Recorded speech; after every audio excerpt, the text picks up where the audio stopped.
Hey, what's up, y'all? It's Rob again, and this is my 2001 Chevrolet Corvette convertible.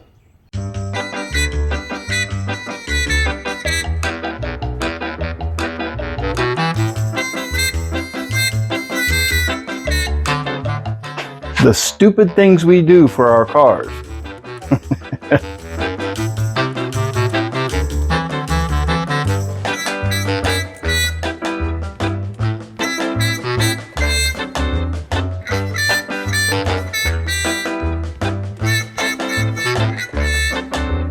It helps that I'm 6'7". I guess this is what a normal person feels like in the car.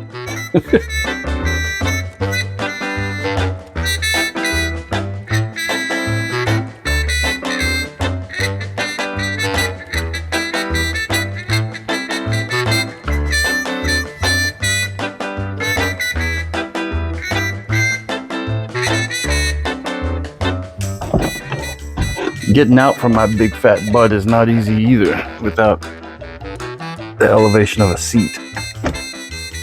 Don't laugh, YouTube.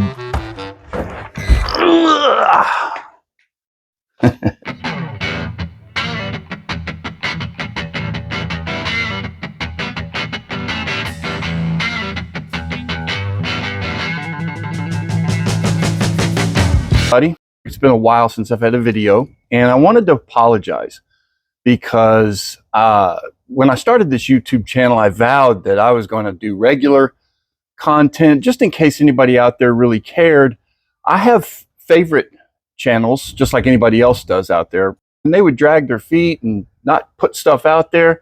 It made me down, and I didn't want to be that guy. Well, this video has taken a long time, not because I was lazy, but because I couldn't figure out a way to put the video together. It was a way more daunting task than I first anticipated. And oh, by the way, it's kind of cold here in the North Texas area this morning, colder than typical. So I guess I should have on a sweatshirt or something because it's a bit nipply outside. What I was doing with this video that we're putting together now, this episode, is I was trying to show a couple of the major modifications or upgrades that I was making, recoloring the seats and some of the panels to a color that I thought was more luxurious and European, as well as taking the vinyl pieces and reupholstering those with real leather.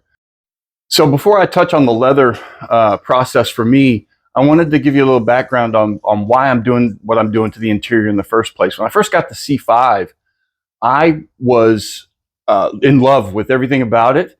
Even the aesthetics of the interior were nice. I just didn't like the materials.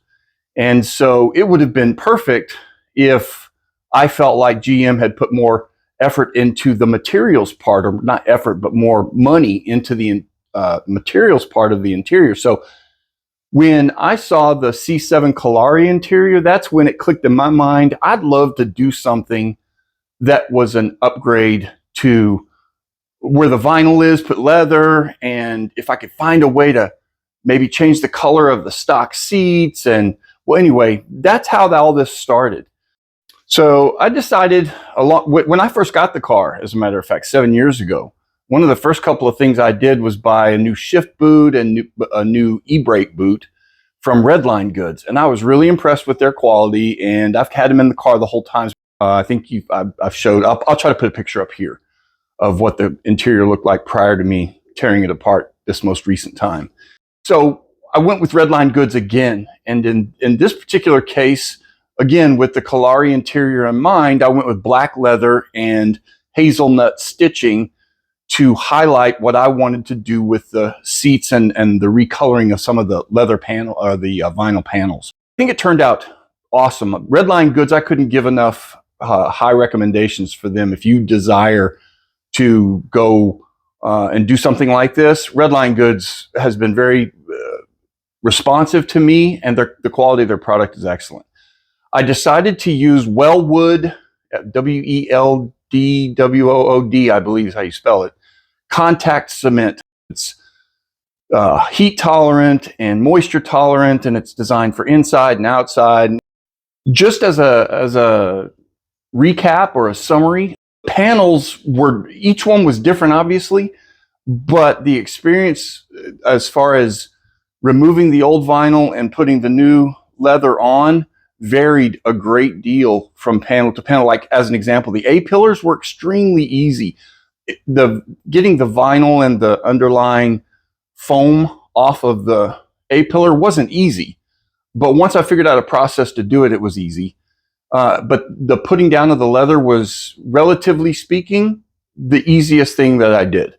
The A-pillars turned out great, and it was not a tough process at all. The door panels were stupid hard. You had to split the panel in two. You had to take the top panel and bottom panel and break it, basically, because it's plastic welded together. The old vinyl off and cleaning the door panel to accept the new contact cement and the new leather was difficult. And then laying the leather down, I couldn't tell you how hard it was. Granted, I'm pretty particular and pretty specific and anal, if you will, about most things. But at the same time, I don't know if even today, after doing 2 of them, that I would be that much better so that the next time it would be less stressful. It was hard. Now, it turned out great for me personally. Yes, there's some wrinkles in it, and it kind of gives, in my opinion, it gives an imperfect feel to it, which is great. It makes it seem like a human did it, as opposed to, a machine. Or I guess the other things were like the door handle pull. That was super easy to get the contact cement to hold the leather down on that. And I just wanted to let you know that the panels varied. There's no way to give you guys a, hey, this was easy, meaning all of it. But the recoloring of the panels was incredibly gratifying and easy. Prep is the key to the recoloring process. But I'm telling you what, Color Bond's product is, and I don't have any experience with any other coloring product, so, like dyes or anything, I don't know. But this Color Bond stuff is amazing. The colors turned out vibrant and exactly the way I had envisioned in my head. It did not change the texture or pliability or feel of any of the materials that I colored, because I colored plastic, I colored vinyl, and I colored leather. I couldn't recommend them enough. However, working with Color Bond, the company, was a nightmare. It was not a good experience. They have very poor customer service as far as response time. I made 2 separate orders, and in both cases, they were late. As a matter of fact, I'm still waiting on one right now that I tried to cancel, and they haven't responded. It's been, their customer service part is bad, but their product is excellent. You prep the surface for the Color Bond, you need to use their clean prep. It really did a good job of making sure that whatever surface it was prepped really well. They have a chart online, whether it needs to be scuffed or simply you can just spray the product onto that material. The chart tells you. So that worked out real nice. And I followed it to the T, and sure enough, the products turned out fantastic, and there's no indication that it won't be a long-lasting conversion. And I think some guys have been running this for 5 or 6 years on their seats and other things that they've recolored, carpets. So anyway, that process wasn't too bad, and was very gratifying. I would not hesitate to use it again. I just don't know that I would go through Color Bond themselves. I think I'd go through Amazon or something, get better customer service. So one of the things that struck me during this process that kind of caught me off guard, I was kind of alluding to that earlier, was once I got all the leather done and the recoloring done, and I was just super satisfied with how it made the interior feel upgraded, I was shocked at how I felt at a couple of the panels that didn't have leather recovering out there, that people didn't make panels for it, or that I wasn't recoloring myself. I didn't want recolored. I wanted it to stay black. That those panels stuck out like sore thumb, like a sore thumb. The couple examples that I can give you is the radio bezel. I've actually got a double din Metra radio bezel. Of course, nobody makes a leather upgrade for that. I even contacted Redline Goods and asked if they would do a, like a custom one-off for extra money, and they said no, they wouldn't do that. And also the door release bezel. That stood out like a sore thumb because it's plastic now. Everything else around it's leather and it's plastic. So I decided that I would find a material, leather-like material. I didn't want to buy leather panels and take a chance that it wouldn't match or whatever. So anyway, I did cheap vinyl, faux leather, whatever you want to call it, on Amazon. And it turned out incredible. So I wrapped the radio bezel and those two door pull, door release bezels as well. And I loved them. But that was something that made the project expand and take longer. And, you have to wait for the deliveries and all that kind of stuff. So anyway, I just wanted to give you a heads up on that too. I didn't intend to do that in the beginning, but it stuck out like a sore thumb. So I had to. Also, because I had pulled all these panels off, the dash was totally exposed, and I've always wanted to do a push-button start on this car, and I had seen a couple of guys on YouTube that I watch. One guy is Chainsaw, and one guy is Vet on Vets, and both of them had successfully put in this EasyGuard EC002, I believe is the product number. Anyway, I decided to put one of those in. And that experience was relatively easy as well, thanks to those two guys doing a bunch of research before, and obviously Corvette Forum and people who've blazed a trail of figuring out what wires do what within the C5 Corvette community. So I owe big thanks to them. But anyway, I got that done as well and am pretty much, 90% satisfied with that product. It's pretty cool to get into a, I don't know how old, 21, 22-year-old car and have some pretty modern conveniences that work like expected. It doesn't feel aftermarket. It doesn't feel janky. So anyway, that experience also led to this taking a lot longer than I had anticipated and making this video delayed. Along that same line, I also decided, since everything was off, to upgrade the LEDs inside the dash and parts of the cabin of the car that hadn't been upgraded before, some of the ones that were a little more difficult that needed to have panels removed. I did all those. And I guess my feel for that is, for some reason, that even though I used the same LEDs on every single swap, they don't give off the same color light on every single panel. Some of them are more bluish and some of them are white. I don't know. It's weird. So I'm not as satisfied with that, but I'm glad I did it anyway.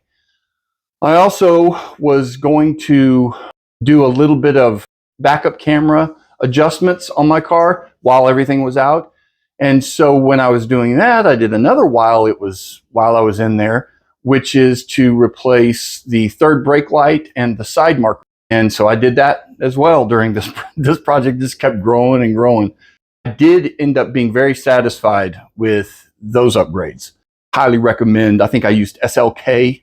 I got them on Amazon. I used the SLK side markers and the SLK third brake. I think they call them laser lights, and they're really pretty sharp, and they elevate the look of the car, I think, to a more modern look.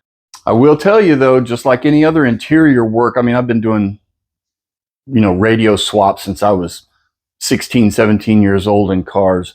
Stereo, I've been up under dashes since I was 16 or 17. How's that?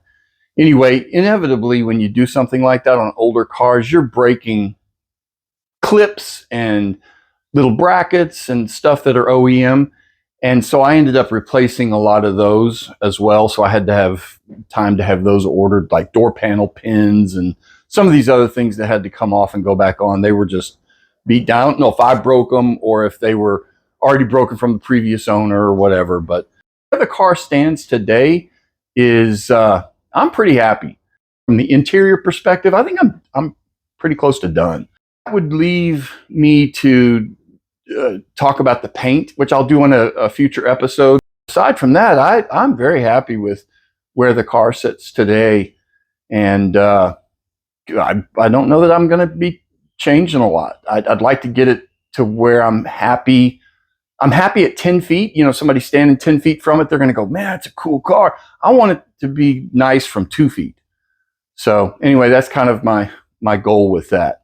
So back to the push button start and passive keyless entry. That's really what this system is. When you're contemplating doing that, you got to get rid of 2 GM security systems. One is the VATS system, and that's the little resistor that's in the key itself, the little silver and black deal that's on the blade of the key. You have to make the system believe that that key or the resistance from that resistor in that key is still there. And then the other is the security for the system for the column lock. In a lot of the C5s, that system errors out. It's not even something that somebody's trying to bypass because they're adding a aftermarket push button start. There's a problem. So there's I think it's LMC5 bypass kit that's readily available on Amazon and eBay and stuff. Anyway, I purchased one of those, and so I bypassed that system as well. So both the VATS, V-A-T-S, I don't know what that acronym stands for, and the LMC5 security column lock bypass, both of those things need to be done for you to do a push button start PKE system. And so just wanted to give you a heads up on that. In the next video, I'm going to do a little vlog of the interior itself, show you what it's like, highlight some of the stuff that I did, and just hopefully get y'all's input, see if you guys like it as much as I do. And then I'll take you for a short test drive. I've never really taken you guys along for a drive in my car. I'll make it short because I don't want to bore anybody. But as I take the camera with me in the car, I'll talk a little bit about the changes in the interior and how they make me feel. Anyway, if you've watched this far, I really appreciate it. I also want to say thanks to anybody, literally, that has subscribed to this channel that's not my family. I couldn't believe that there are some people out there that are subscribing to my channel that aren't related to me. It makes you feel good to think that somebody cares enough about what you're doing to come along for the ride. And that was really, I think I said that in one of the first episodes, that's really what I was trying to do, was build a following so that I didn't feel like I was doing this alone. So anyway, thank you very much. If you enjoyed this video, please share it and please hit that like button. And if you haven't already, subscribe. I hope you have a very blessed day. See you in the next